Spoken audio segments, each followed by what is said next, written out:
Di hari yang cerah ini, gue akan bikin hari kalian menjadi lebih buruk. Karena gue akan membawakan konten yang berangkat dari keresahan gue gara-gara gue lagi nunggu kereta. Keretanya telat, terus ya tiba-tiba gue nemu kayak, hah? Masih ada kayak gini? Ya, kita akan ngomongin komentar netizen lagi terhadap sebuah kasus pencurian. Tapi tiba-tiba komentarnya itu tuh ngedukung pencurinya, ngebelain pencurinya, bahkan sampai kesian sama pencurinya. Dan malah nyalahin orang yang nangkep pencurinya. Kok bisa gitu, no? Bisa, dan orang-orang kayak gini ternyata banyak ada di sekitar kita. Ya, ini komentarnya dari TikTok. Kalau kalian mau close sekarang. Tapi kalau kalian mau ngikutin,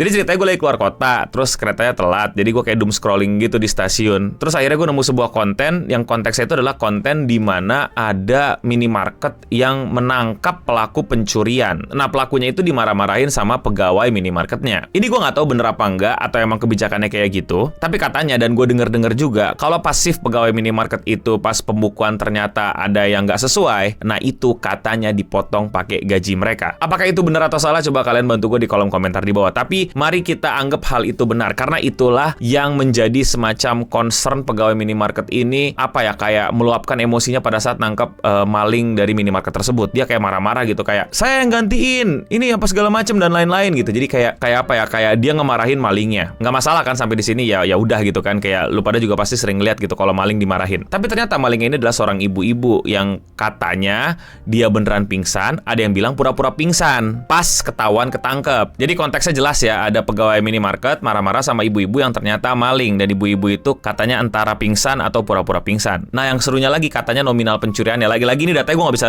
konfirmasi ya. Tapi katanya dia bisa nyuri sampai 2 juta. Yang dimana gue bingung 2 juta tuh dia malingin apaan aja. Tapi bisa aja sih kalau dia maling voucher atau apa gitu ya, barang-barang mahal kayaknya bisa deh. Nggak mungkin 20 karung juga dimalingin, tapi kayaknya mungkin bisa. Tapi kayak masih penasaran gue 2 juta tuh apaan aja. Atau itu hanya angka yang rame di komentar. Oke, konteks udah super jelas ya, dan ada berbagai macam informasi yang menurut gue masih abu-abu, tapi setidaknya udah cukup lah untuk memperlihatkan bahwa ada mungkin kemungkinan A dan kemungkinan B. Tapi yang jelas ada maling di minimarket dan pegawainya marah-marah. Dan kalian mau tahu komentar orang TikTok kayak gimana? Pecat pegawainya yang nggak sopan. What?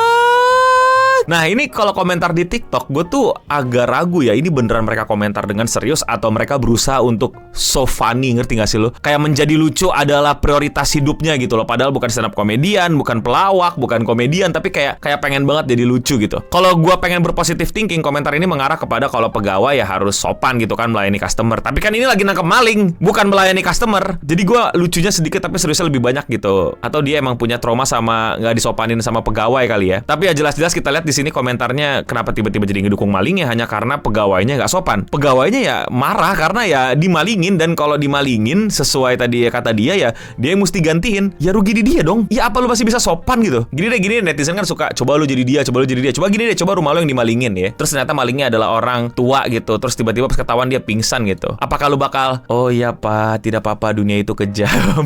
Tiba-tiba jadi Kimetsu no Yaiba anjir, kayak semua demon itu pasti punya masa lalu yang kelam. Jadi jangan salahin dia ngebunuh orang gitu kan, kayak what? Motor lo udah dimaling, bisa sopan gak lu sama malingnya? Bisa nahan emosi gak lu sama malingnya? Gue tanya dulu aja deh. Di video gue gak ngeliat ada adegan pemukulan atau gimana ya, cuman kayak dimarah-marahin gitu. Gak ada kontak fisik yang gimana. Gue gak tahu yang gak kerekam gimana ya, tapi itu yang gue lihat. Jadi kayaknya wajar gak sih orang marah ke maling? Isn't it hal yang sangat manusiawi untuk marah ke maling? Oh alah, 2 juta doang ngamuknya sampai sebegitunya. Nah, gimana yang kayak gini nih? Gue gak tahu udah sekaya apa lu yang komen, tapi kehilangan 2 juta ya 2 juta, yang dimana itu kehilangan. Bahkan gak usah 2 juta, kehilangan 1000 ya kehilangan 1000. Apapun itu ya lu kehilangan. Well, bisa jadi lu lebih wisdom, lebih wise gitu dengan kayak ikhlaskan ya, benar. Tapi bukan berarti ketika dia memilih untuk tidak bijak banget, tidak wise banget, lebih memilih untuk menjadi manusia yang kayak emosi karena duitnya hilang, ya gue rasa nggak masalah gitu. Kenapa jadi, ngerti gak sih lu, standar moral tuh lu mesti sempurna gitu.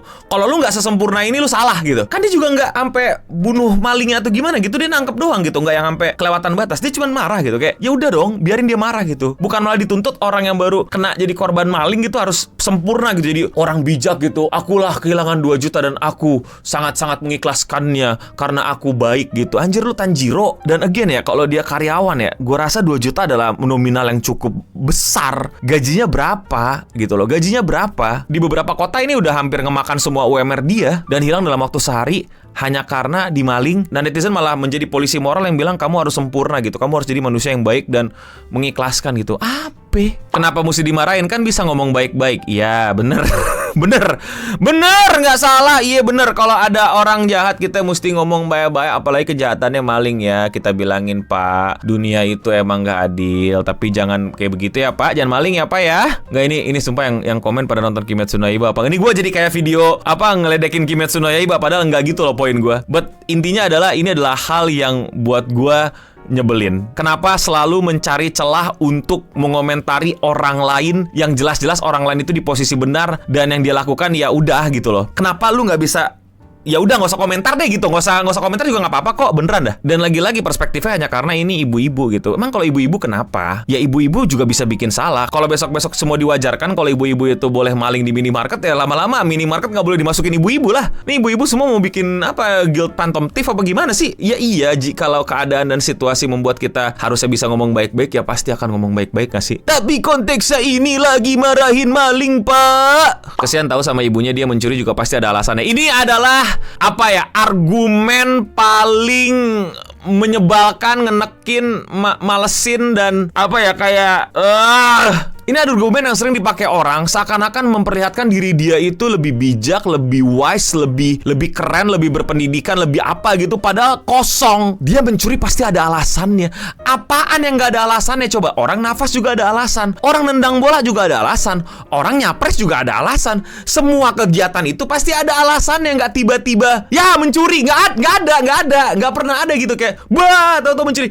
Pasti ada alasannya. That's why lu kayak no shit Sherlock kalau kata orang-orang gitu. Kayak pada saat lagi perdebatan gitu, selalu bilang tapi 1 tambah 1 sama dengan 2 gitu. Kayak lu ngomongin apa sih? Lu mau bawa poin apa ke perdebatan? Lu mau bawa poin apa ke discussion ini? Apa yang pengen lu sampaikan? Ini tips ya buat lu pada yang suka ngeluarin argumen ini. Jangan. Gue sendiri juga kadang-kadang mungkin keluar gitu gara-gara suka sering baca ini dan lain-lain. Tapi gue berusaha juga nih untuk nggak ngeluarin argumen jelek kayak gini. Pertama, ya udah pasti dah. Yang kedua bisa lu ganti gitu. Dengerin dulu alasan dia kenapa mencuri gitu loh. Bukan pasti ada alasannya. Karena ketika dia mencuri dan alasannya karena dia serakah dan pengen menguasai dunia pun juga sebuah alasan, bukan? Terus ngapain lu bilang ada alasannya? Nggak kemana-mana argumennya. Kosong. Kamu belum punya anak makanya nggak paham. Ya ini gue tahu konteksnya, dia pengen ngasih tahu bahwa ibu ini mencuri demi anaknya, demi keluarganya, demi ngasih makan, demi yada-yada dan lain-lain. Iya. Sekarang gini deh, kalau kita mau yang mending gitu ya. Kenapa nggak lu pada aja gitu yang bantu ibu itu bikin donasi atau apa gitu? Kenapa mesti si pegawai minimarketnya? Kenapa mesti dia yang bayarin barang-barang ibunya pakai gaji dia? Ya kalau lu merasa lu pengen bayarin ya bayarin, jangan mbaknya. Selesai menurut gua. Nggak usah dituntut mbaknya untuk menjadi jauh lebih baik. Jadilah manusia yang lebih baik, Mbak, dengan mengikhlaskan itu. Enggak.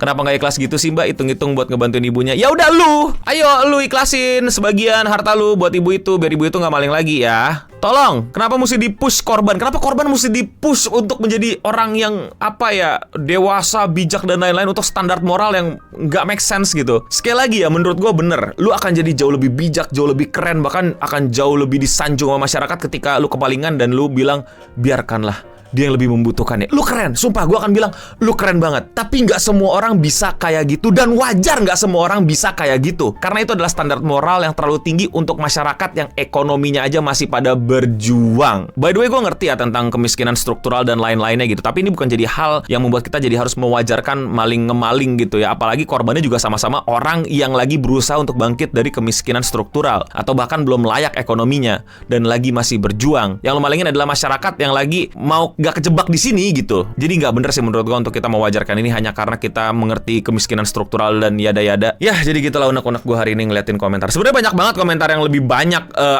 kocaknya gitu. Tapi ada beberapa yang lagi meta atau ngasih komentar TikTok kayak saya nggak suka pegawainya. Terus tiba-tiba di reply baru ada tulisan gitu, kenapa nggak disiram gitu. Jadi kayak meta-meta itu udah gua bacain, jadi gua udah berusaha untuk menghindari itu ya. Tapi ya bisa jadi mungkin mereka emang hanya berusaha untuk lucu atau kayak kebiasaan orang gitu. Kayak ada psikologinya yang mesti dipelajarin. Ini bagus buat skripsi bahwa tendensi masyarakat untuk nyari celak, tau gak lo? Untuk nyari tetap ada yang salah lo gitu loh, ada yang ngaco lo gitu. Padahal kayak ya elah, dan pengen jadi beda gitu, pengen jadi polisi moral di kolom komentar. Tapi kalau menurut kalian bagaimana? Kalian belain malingnya atau belain pegawainya? Atau kalian emang ya ini TikTok bang, lu berharap apa? Coba komen di bawah. Kalau kalian suka sama konten kayak gini dan kalian mau support gue, lakuin dengan sesimpel klik tombol subscribe di bawah. Dan ya sekian seputar internet untuk episode kali ini. Gue Nobeding pamit undur diri, dan untuk kita semua stay clean and sound. Jangan jadi maling, dan jangan belain maling.